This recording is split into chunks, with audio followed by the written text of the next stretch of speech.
일이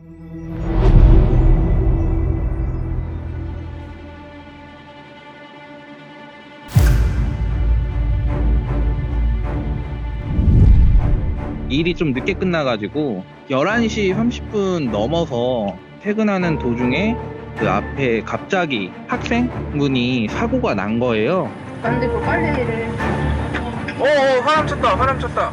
사람을 왜 쳤지? 하고 저는 멈출 줄 알았는데 그대로 도망가더라고요. 사장님 비켜봐요. 잡을 테니까 비켜봐요. 비켜. 싸요. 그 남자분이 잡아달라고 손가락 가리키고 막 그래가지고 저도 모르게 쫓아간 것 같았어요. 쫓아가면서 경찰한테 같이 신고를 했고 지구대가 가까이 있어서 바로 출동을 해주셨는데, 경찰분이랑 통화 도중에 골목 안에서 앞에 경찰차가 막고 있는 상황에서 뒤로 저를 그냥 무시하고 도망가려고 했던 것 같아요. 여보세요. 여보세요? 여기 업성 호텔 앞입니다. 얘 도망간다. 얘 음주했나 보네. 아니 그 다치신 앞에 경찰차 있어요. 예, 앞에 두 찜. 보여요 우리? 예, 여기 앞에 경찰차 있다. 빵빵빵빵빵. 한 번 박은 후에도 앞으로 갔다가 다시 한 번 또 박았거든요. 도망가려고 그렇게 사고를 내지 않았나 이렇게 생각을 하고 있습니다. 제가 달려가서 창문 두드리고 저는 계속 지키고 있었고, 경찰분들도 와서 내려달라고 했는데 한 5분 동안 또 안 내려주셨어요. 안에서 핸들 잡고 핸드폰만 바라보고 계셨어요.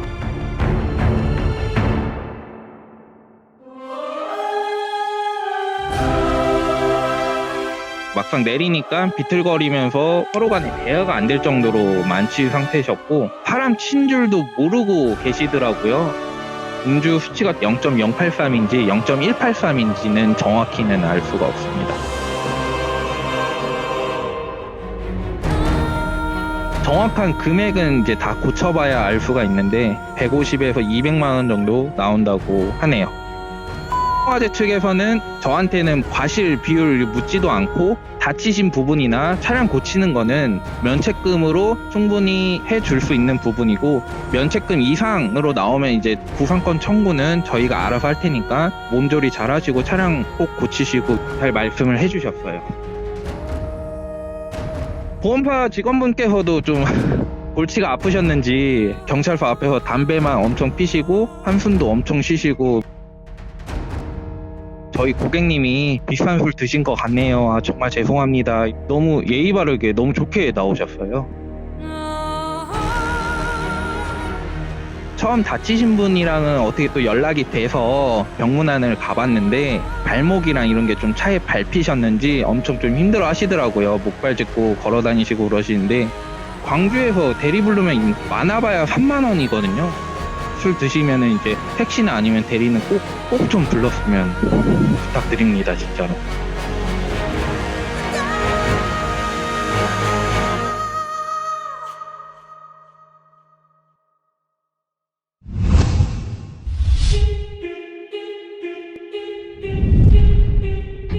직장에서 전체 코로나 검사 받으라고 해서 이제 보건소 가는 길이었거든요.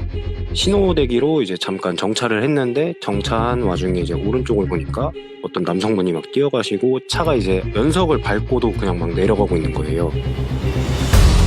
차 문을 열려고 하셨던 것 같은데 문도 안 열리고 보니까 사람이 없는 것 같다 싶었었어요.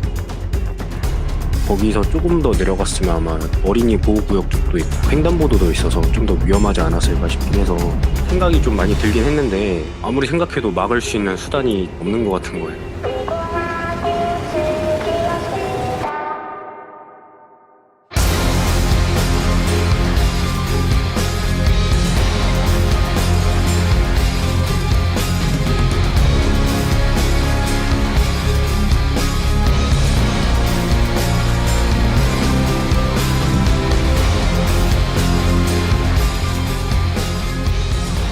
더 내려가면 큰일 나겠다 싶어서 앞으로 가서 막았었어요. 상대형 운전자분은 이제 주차 브레이크를 깜빡하셔갖고 이제 내린 상태에서 차가 그대로 굴러 내려간 거고요. 처음에는 얼굴이 되게 창백하셨어요. 말씀도 없으셨고 많이 놀라신 것 같기도 했었고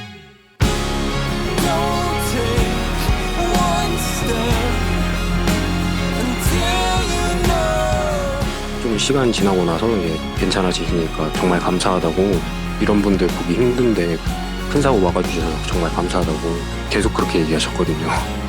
상대 보험사에서도 와서 이거는 100% 피해 사고로 해드리겠다고 보험 처리를 했었어요. 그렇게 큰 피해는 없었어요.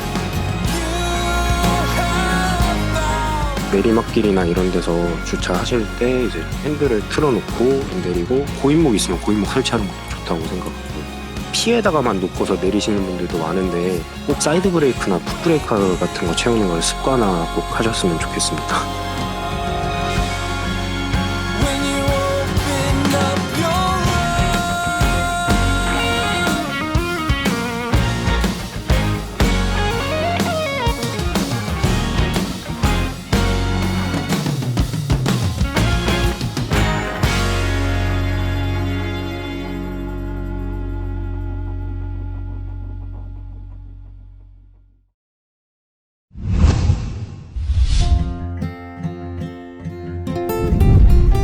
저희 둘째 아이가 고열이 심해가지고 제가 출근을 또 아침 일찍 해서 와이프가 저를 내려주고 응급실에 가는 길이었거든요. 일산에 있는 이제 차병원 응급실을 가다가 접촉사고가 일어난 상황이었습니다. 와이프가 3차선에서 달려오는 차를 못 봤어요. 아기가 열이 조금 심해가지고 보채고 울고 그러다 보니까 앞에 차가 멈추는 걸 보고 3차선으로 차선 변경을 급하게 하다가 뒤에서 달려오는 차량을 발견을 못하고 뒷좌석을 이제 저희가 긁게 됐거든요. 와이프가 차주분한테 그 상황을 설명하고 죄송하다고 얘기했었던 순간에 상대방 차주분께서 따뜻하게 안아주시더라고요. 와이프가 이제 떨고 있는 모습을 보고 안아주시면서 와이프랑 아기가 괜찮냐고 물어봐 주시고, 죄송하다고 다시 한번 말씀드리니까 괜찮다고, 엄마는 울면 안 된다고, 엄마는 강해야 된다는 식으로 얘기를 해주셨대요. 너무 감사해가지고 바로 전화를 드렸던 상황이고요. 상대방 차주분한테 감사하다고 제가 먼저 얘기를 하려고 하는 순간에도 그분은 저희 와이프랑 아이를 먼저 챙겨주시더라고요. 선행을 베풀어 주셔서 감사합니다라고 얘기하니까 우리 딸 같아서 그랬다고, 우리 딸도 차를 타고 출퇴근을 하는데 이런 사고가 일어날 수도 있을 상황이고 와이프가 많이 당황하고 떨고 있으니까 딸 같아서 이제 안아주고 이제 다독여주고 그랬다고 말씀을 하시더라고요. 선생님 같은 분이 계셔가지고 아직 저희 대한민국이 살기 좋은 나라가 아닐까라는 생각을 하고 있습니다. 사고가 났음에도 불구하고 저희 가족의 건강부터 챙겨주신 것도 참 감사드리고요. 그날 배송 물량이 많은 날이었는데 출근을 하고 나니까 와이프한테 사고 났다고 바로 전화를 받았거든요. 통화하는 내용을 바로 옆에서 들으셨어요. 대리님께서 그 내용을 들으시고 너가 가봐야 되는 거 아니냐고, 너 어떻게 갈 거야? 와이프가 차 가지고 있는데 택시라도 타고 지금 빨리 가야 될 것 같습니다 라고 얘기하니까 본인 차 키를 바로 내어주시면서 택시 잘 안 잡힌다고 본인 차 그냥 끌고 가라고 얘기를 해주셨거든요. 회사에 신경 쓰지 말고 가족부터 챙기라고 말씀하신 저희 과장님도 정말 감사드리고요. 엄청 바쁜 날이었는데 제가 해야 될 업무들을 다른 팀원들이 나눠서 해주셨는데 정말 감사드립니다. 저희 팀원분들께.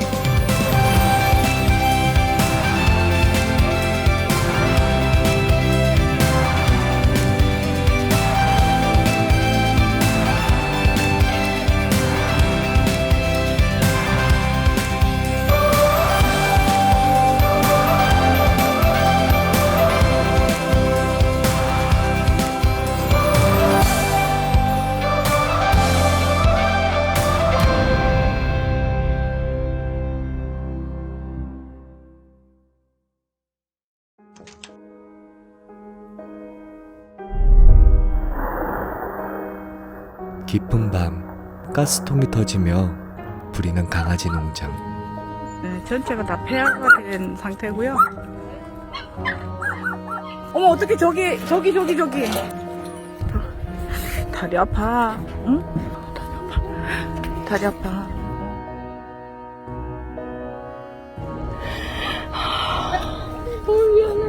꼭 구해주세요. 구해줄게.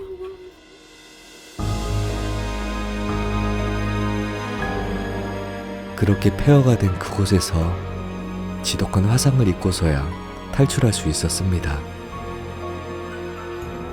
최근 함께 구조된 강아지는 입양될 수 있었지만 구찌는 여전히 가족을 기다리고 있습니다.